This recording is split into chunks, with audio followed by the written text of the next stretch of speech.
इस सेशन में हम अगले टूल की जानकारी लेंगे। पिक टूल सेगमेंट में नेक्स्ट टूल आपके पास है फ्री ट्रांसफॉर्म टूल।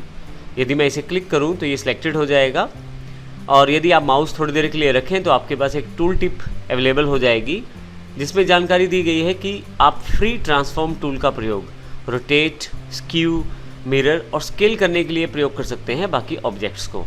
अर्थात यदि आप किसी ऑब्जेक्ट को रोटेट करना चाहते हैं, स्क्यू करना चाहते हैं अर्थात थोड़ा सा टेढ़ा करना चाहते हैं, मिरर अर्थात आप उसकी मिरर इमेज चाहते हैं, या स्केल करना चाहते हैं अर्थात आप उसका साइज़ बड़ा या छोटा करना चाहते हैं, तो ये सभी कार्य आप फ्री ट्रांसफॉर्म टूल से कर सकते हैं। जैसे ही आप यहाँ पे फ्री ट्रांसफॉर्म टूल सेलेक्ट करते हैं तो यहाँ हिंट सेक्शन में आपके पास उससे रिलेटेड पूरी हेल्प अवेलेबल हो जाती है। यदि आप देखें तो फ्री ट्रांसफॉर्म टूल क्या क्या कार्य कर सकता है, इसकी पूरी जानकारी आपके पास यहाँ पे अवेलेबल है। जैसा हमने पिछले सेशन में भी जानकारी ली, अगर आप थोड़ा सा अधिक यदि आप एडवांस में यदि आप इसकी पूरी जानकारी चाहते हैं तो जैसा हमने पिछले सेशन में जानकारी ली, अधिक हेल्प को प्रयोग करने के लिए आप नीचे की तरफ कोरल ड्रा के द्वारा दिए गए इन लिंक्स का प्रयोग अवश्य करें। यदि आप यहाँ क्लिक करेंगे तो आपके पास वो सभी एडवांस ऑप्शंस की जानकारी भी अवेलेबल हो जाएगी जो कोरल ड्रा में इन टूल्स के साथ प्रयोग की जाती है। आइए सबसे पहले हम इनके बेसिक्स को समझते हैं। सबसे पहले हमारे पास जो फ्री ट्रांसफॉर्म सिलेक्शन टूल है, इसका प्रयोग आप ट्रांसफॉर्मेशन के लिए कर सकते हैं, परंतु प्रयोग करने से पहले यहाँ मुझे सिलेक्शन करना ज़रूरी है किसी भी ऑब्जेक्ट का। तो उसके लिए सबसे पहले मैं यहाँ पे इस पर्टिकुलर ऑब्जेक्ट को सिलेक्ट कर लेता हूँ। इसके लिए मैं यहाँ सबसे पहले यहाँ पे इस ऑब्जेक्ट जिस पे कार्य करना है उसको सिलेक्ट करूँगा।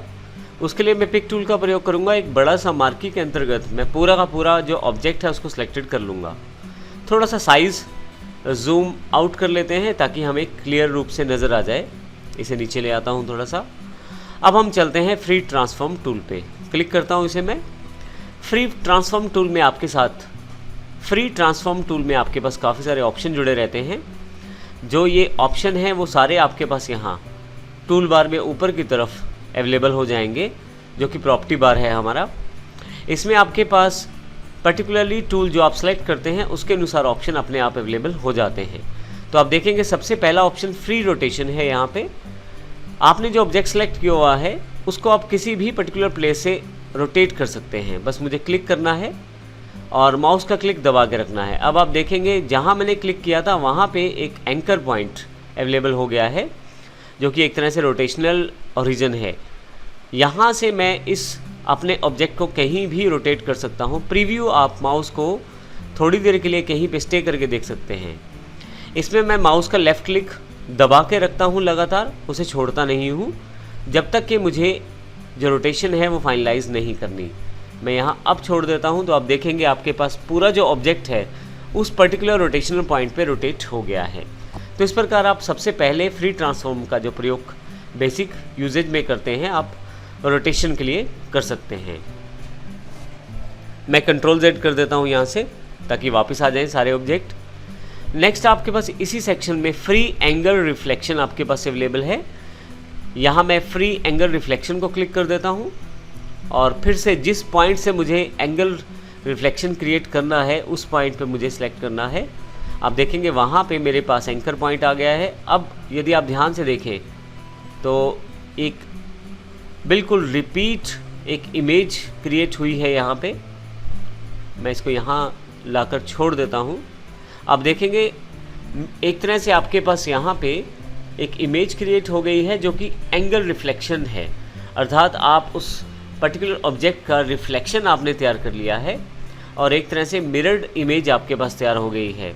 यदि आप पहले से उस पर्टिकुलर इमेज को कॉपी पेस्ट करके रखते हैं तो आप इस तरह से एक मिरर इमेज तैयार कर सकते हैं।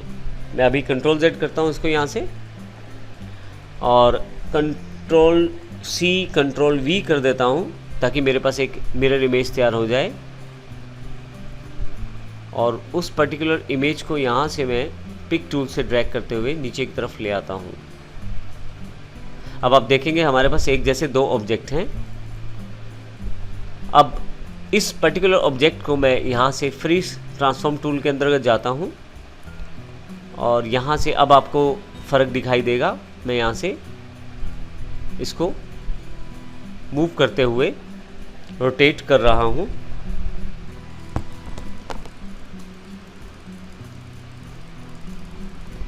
फाइनली यहाँ पे मैं छोड़ देता हूँ इसको। अब आप देखेंगे ऊपर वाली इमेज का एक तरह से रिफ्लेक्शन नीचे तैयार हो गया है।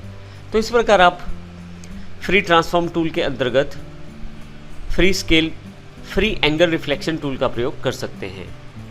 मैं यहाँ से कंट्रोल Z कर देता हूँ और थोड़ा सा कंट्रोल Z दोबारा, ताकि मैं फिर से अपने बेसिक ऑब्जेक्ट पे वापस आ जाऊँ। मैंने जो कॉपी किया है उसको भी अनडू कर दिया है। इसी तरह से नेक्स्ट आपके पास ऑप्शन यहाँ से फ्री स्केल का है। आप किसी पर्टिकुलर ऑब्जेक्ट का स्केलिंग भी सेट कर सकते हैं। इसके लिए मैं यहाँ पे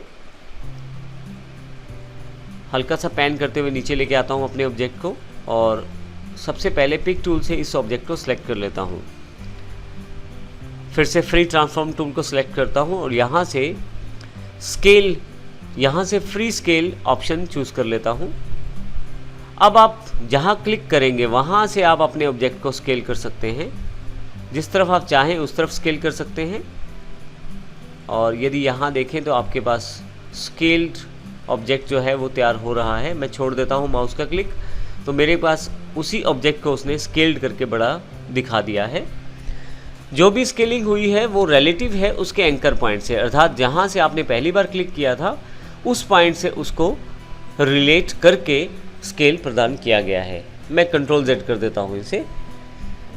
इसी सेक्शन में हम अगले ऑब्जेक्ट को समझते हैं। इसके लिए फिर से फ्री ट्रांसफॉर्म को सिलेक्ट कर लेता हूँ। यहाँ से फ्री स्क्यू का ऑप्शन अवेलेबल है। प्रयोग करने से पहले मुझे ऑब्जेक्ट को सिलेक्ट करना है। एग्जाम्पल के लिए हमने यहाँ पे एक अलग ऑब्जेक्ट प्रयोग किया है, वो हमारे पास यहाँ पहले से ड्रॉन है। मैं पिक टूल का प्रयोग करते हुए उसे सिलेक्ट कर लेता हूँ। अब यहाँ से फिर से फ्री ट्रांसफॉर्म टूल और यहाँ से आपने फ्री स्क्यू का ऑप्शन सेलेक्ट किया हुआ है।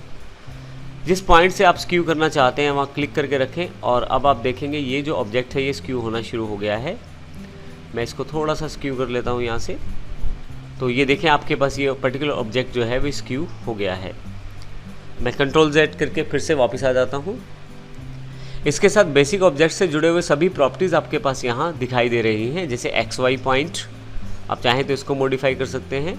विड्थ, हाइट, एस्पेक्ट रेशियो आप डिसाइड कर सकते हैं लॉक रहे, अर्थात जब आप विड्थ को चेंज करें तो हाइट भी चेंज हो और हाइट को चेंज करें तो विड्थ भी चेंज हो।